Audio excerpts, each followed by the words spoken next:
সোনার দোকানে চলল গুলি, লুট লক্ষাধিক টাকার গয়না। পুরো ঘটনাটি ধরা পড়েছে এলাকার সিসিটিভি ফুটেজে। শনিবার রাত 9:30 নাগাদ যখন সোনার দোকানের শাটার বন্ধ করে বাড়ি ফিরছিলেন মালিক চন্দন কারার, তখন হঠাৎই মুখে রুমাল আটকানো 5 থেকে 6 জন দুষ্কৃতী তাকে ঘিরে ধরে।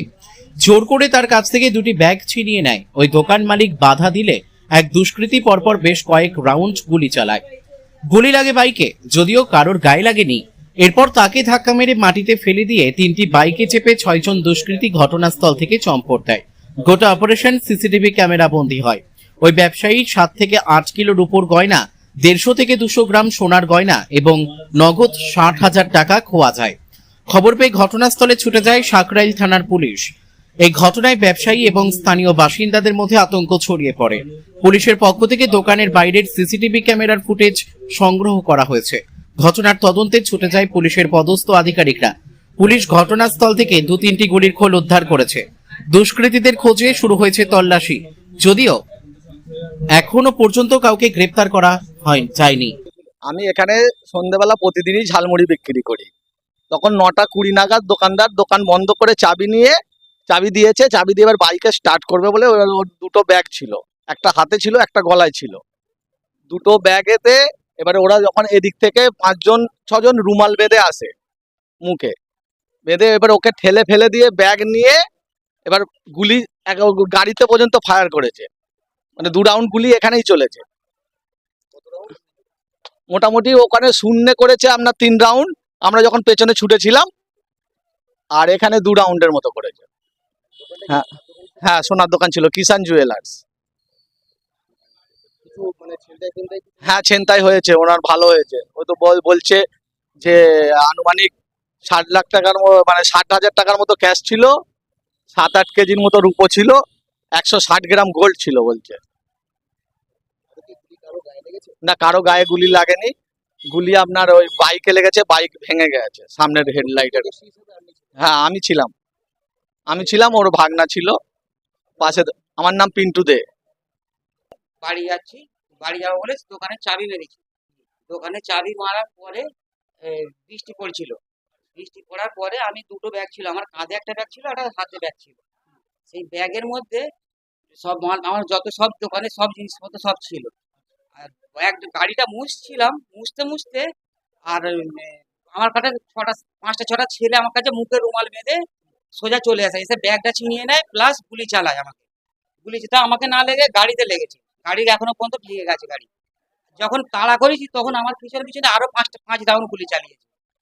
গুলি চালিয়ে সব আমার সব সম্পত্তি সব নিয়ে আমার চলে গেছে। আমার দোকানে যা উপায় সব চলে গেছে।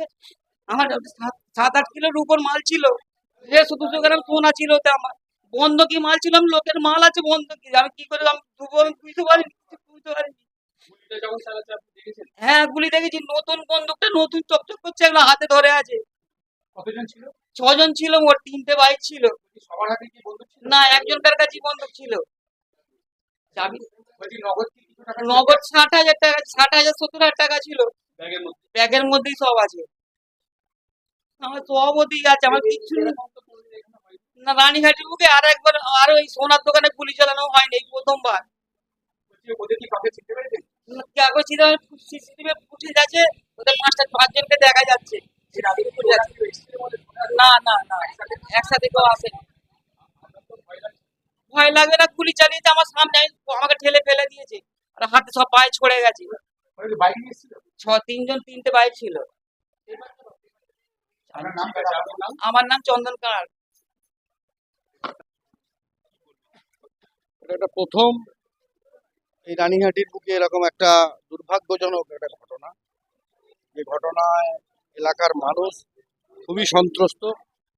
5 রাউন্ড গুলি দুষ্কৃতীরা এটা চালিয়েছে এবং প্রায় 25 থেকে 27 লক্ষ টাকা সোনা, রূপো, ক্যাশ 50 থেকে 60,000 কি 70,000 হবে, তারা নিয়ে এটা পালিয়েছে। এই হচ্ছে মূল ব্যাপার। খুব ভাগ্য ভালো যে ছেলেটা গায়ে গুলি লাগেনি। সময়টা কটা করে? 9:20, এক্স্যাক্ট 9:20। দোকান বন্ধ করে, শাটারটা বন্ধ করছে, ব্যাগটা কোলের কাছে রেখে আর গুলিটা চালিয়েছে, বাইকে লেগেছে, নাহলে ওর গায়েই লাগে। মারাত্মক ব্যাপার ঘটে গেছে। এটা গুলি মারা এরকম দেখা যায়।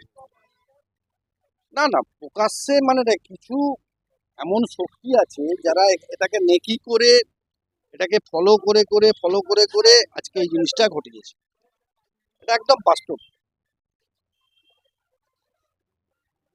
পুলিশ তদন্ত শুরু করেছে। পুলিশ তদন্ত শুরু করেছে। এটা অ্যাকচুয়াল জুরিডিকশন নিয়ে একটু ব্যাপার ছিল, কারণ প্রেজেন্ট আমরা পঞ্চায়েতের ট্রেড লাইসেন্স দেখলাম। প্রথমে ভেবেছিলাম পাঁচলা বর্ডার ট্রেড লাইসেন্স ইত্যাদিগুলো দেখে মনে হলো যে এটা permission panchayat under Kandua panchayat, Sankrail PS.